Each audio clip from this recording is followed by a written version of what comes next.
The Buck Sexton Show.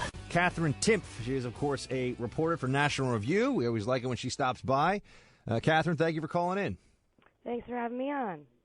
All right, so tell me about your latest piece. Apparently, New York City is arresting some bros for manspreading on the New York City subway. I feel like this can't be real, but you're telling me it's real. Yeah, well, according to this report, it's real. And, I didn't realize that it was actually in the rules that you can't do that until I saw this piece. Oh, no, it is actually. I know this from when I was in the NYPD. If the cops want to find a reason to arrest you in this city, they can, and I really mean they can.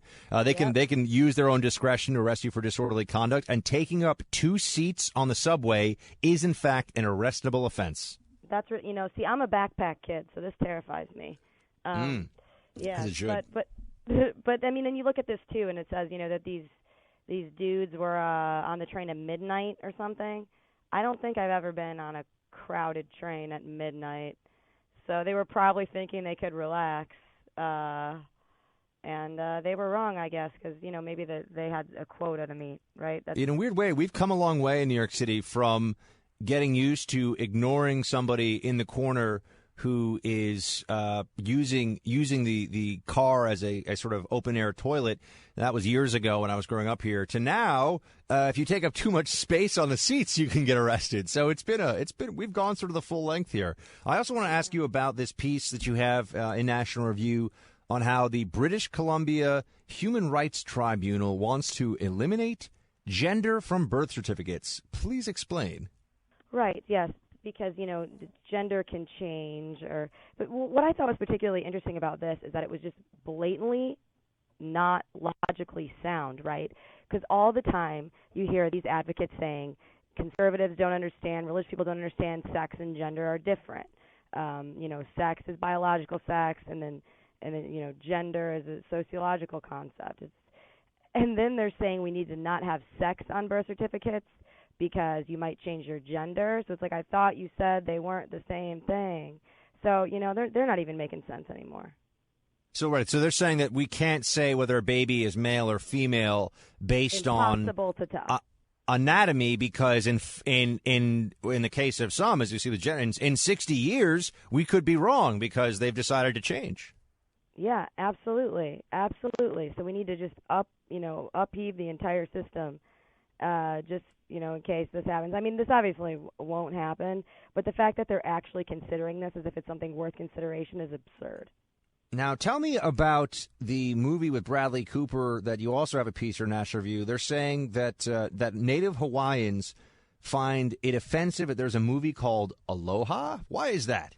Yes, because it's a very meaningful word, and believe it or not, this probably garbage romantic comedy doesn't get into any historical details, or the etymology of the word doesn't do it justice.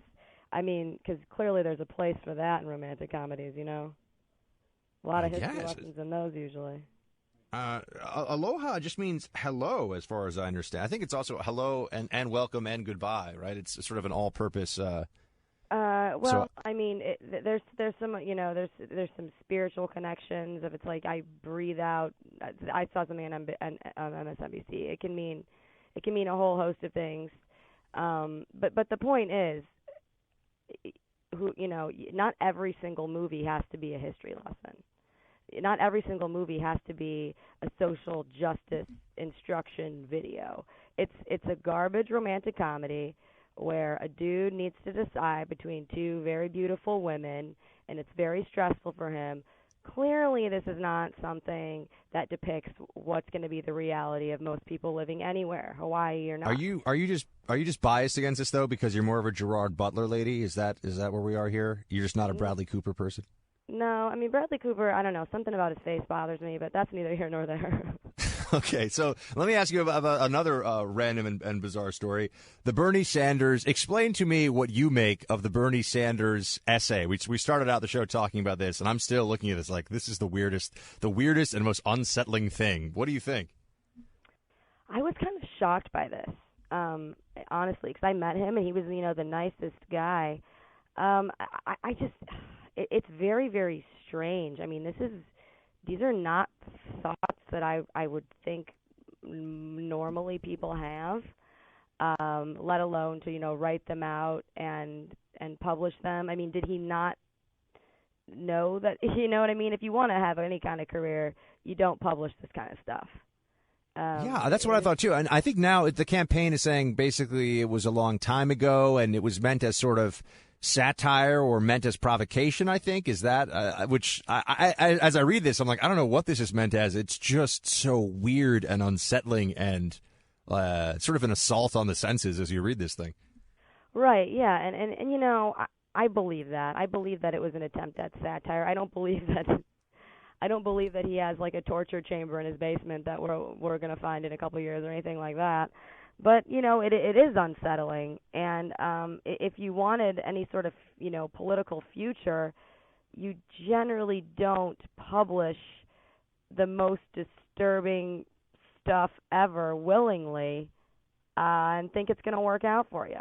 I'm worried more about his judgment as a person. Yeah, well, I think if he had been, I tried to give him some benefit of the doubt in the sense that maybe he was on something, and maybe he was on something really substantial. I mean, this is the 70s we're talking about. Right. But I feel like if that were the case, he would come out and tell us, right? Because nobody would say, hey, Bernie was on acid in the 70s. We can't vote for him. They'd be like, yeah, he's a socialist from Vermont. What else was he doing in the 70s? But he hasn't said that. So I feel like, maybe not. I don't know.